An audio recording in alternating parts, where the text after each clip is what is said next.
Technology వచ్చాక copy అన్నది easy అయిపోయింది. అసలేదో నకిలీ ఏదో అర్థం కాని పరిస్థితి ఏర్పడింది. మనుషులు ఇతరుల వర్క్ని కాపీ చేస్తుంటే ఏఐ మనుషులు చేసే పనుల్ని కాపీ చేస్తోంది. సరే, మరి ఒరిజినల్స్ డూప్లికేట్స్ ఒక్కలాగే అయిపోయినప్పుడు, అసలేదో నకిలీ ఏదో అర్థం కానప్పుడు ఏం కావాలి? ఒక డిటెక్టివ్ కావాలి. ఆ డిటెక్టివ్ మనిషే కానక్కర్లేదు, మంచి సాఫ్ట్వేర్ కూడా కావచ్చు. ఏంటి ఆ డిటెక్టివ్ సాఫ్ట్వేర్? వీళ్ళ మాటలు వింటే మీకే అర్థమవుతుంది. అబ్బా, ఎక్కడ చూసినా ఈ ఏఐ గోలే. ఏంట్రా నీ గోల? నా గోల కాదురా, ఏఐ గోల. ఎక్కడ చూసినా ఏఐ ఏఐ ఏఐ. అవునరా, మరి ఆర్టిఫిషియల్ ఇంటెలిజెన్స్ వాడకం రోజు రోజుకి పెరిగిపోతుంది. ఇదిగో రేపు మాపు యాపిల్ వాళ్ళు కూడా ఐఫోన్లో ఫుల్గా ఆర్టిఫిషియల్ ఇంటెలిజెన్స్ పెట్టేస్తున్నారు. మరి అదే జరిగితే ఏఐ జనం జేబుల్లోకి వచ్చేసినట్టే. జేబులోకి వచ్చేస్తుంది సరే, దానివల్ల జేబు నిండుతుందా అని ముందు సరదా అయితే తీరుతుందిరా జనానికి. మొన్న నువ్వే ఏమన్నావు? ఏఐ హెల్ప్తో కథలు రాసేసి రైటర్ అయిపోతాను అన్నావు. అన్నావా లేదా? అవుననుకో. మరి అక్షరం రాయడం రాని నువ్వు ఏఐ వల్ల రైటర్ అయిపోవచ్చు. అలాగే పిచ్చి గీతలు గీయడం రాని వాళ్ళు కూడా పికాసులు అయిపోవచ్చు.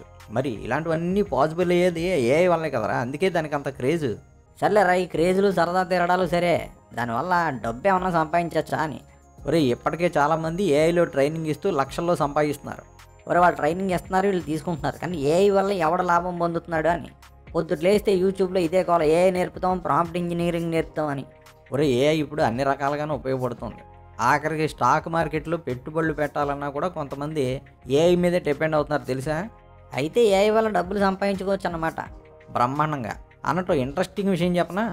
ఇప్పుడు చాలామంది ఏఐ సపోర్ట్ తీసుకుంటూ డబ్బు సంపాదించుకుంటున్నారా? కానీ కొందరు కుర్రోళ్ళు మాత్రం ఏఐకి ఎదురెళ్ళి సంపాదిస్తున్నారు డబ్బులు. ఏంటి, ఏఐకి ఎదురెళ్ళి సంపాదిస్తున్నారా? అంటే GPT-0 ఈ పేరు విన్నావా? చాట్ జీపీటీ విన్నాను రా. ఏంటి GPT-0? ఇది ఒక డిటెక్షన్ సాఫ్ట్వేర్లే. ఎడ్వర్డ్ ఎలెక్స్ అనే వాళ్ళు కనిపెట్టారు దీన్ని. డిటెక్షన్ సాఫ్ట్వేర్ అంటున్నావు, ఏం డిటెక్ట్ చేస్తుందండి? ఏముంది, ఇప్పుడు ప్రతి వాళ్ళు ఏఐ సాయం తీసుకుని ఆర్టికల్స్ లెటర్స్ అన్నీ రాసేస్తున్నారా? అవును. మరి యూనివర్సిటీలో స్టూడెంట్లు కూడా ఏఐతో థీసిస్లు రాసేస్తున్నారు. ఓహో, తెలివి లేకపోయినా స్కాలర్లు అయిపోయి కాలు ఎగరేస్తున్నారనమాట. అవునరా, ఇప్పుడు యూనివర్సిటీల్లో పరిస్థితి ఎలా ఉందంటే నిజంగా మనిషి రాసిందేదో ఏఐ రాసిందేదో తెలిసి చావడం లేదు. ఫోన్లో తెలియకపోతే నష్టం ఏముంది? బాగుంది రోయ్. యూనివర్సిటీలో థీసిస్లను బట్టే కదా స్టూడెంట్స్కి డిగ్రీలు ఇవ్వాల్సింది. మరి ఏఐతో రాసినోడికి ఎక్కువ మార్కులు వేసి సొంతంగా కష్టపడ్డోడిని ఇంటికి పంపేయాలా ఏంటి? అవునులే, ఏఐ హెల్ప్తో మొద్దు స్టూడెంట్లు కూడా పెద్ద మార్కులు కొట్టేసే ఛాన్స్ ఉంది కదా. మరి ఆ ప్రమాదం తప్పించడానికే ఈ GPT-0 అనే డిటెక్షన్ టూల్ కనిపెట్టారు వీళ్ళు. ఏం చేస్తుంది ఏంటి ఇది? మనం కంటెంట్ ఇస్తే చాలు, అది మనిషి స్వయంగా రాసిందా లేకపోతే ఏఐ సపోర్ట్ తీసుకుని రాసిందా అనే విషయాన్ని టక్కుని కనిపెట్టేస్తుంది. ఏంటి, నిజంగా అంత కరెక్ట్గా కనిపెడుతుందా? అవునరా, చాలా యాక్యురేట్గా చెప్పేస్తుందట. అందుకే ఇప్పుడు ఈ GPT-0కి చాలా క్రేజ్ వచ్చేసిందిరా. యూనివర్సిటీలన్నీ దీని మీదే దృష్టి పెట్టి. ఓహో, ఈ సాఫ్ట్వేర్కి క్రేజ్ పెరిగిపోయేసరికి ఈ కుర్రాళ్ళు మిలియన్ల కొద్ది డాలర్లు సంపాదించేసుకున్నారు. కంపెనీ రోజు రోజుకి ఎదిగిపోతుందట. ఏంటి, ఎంత సంపాదించారేంటి ఏడాది?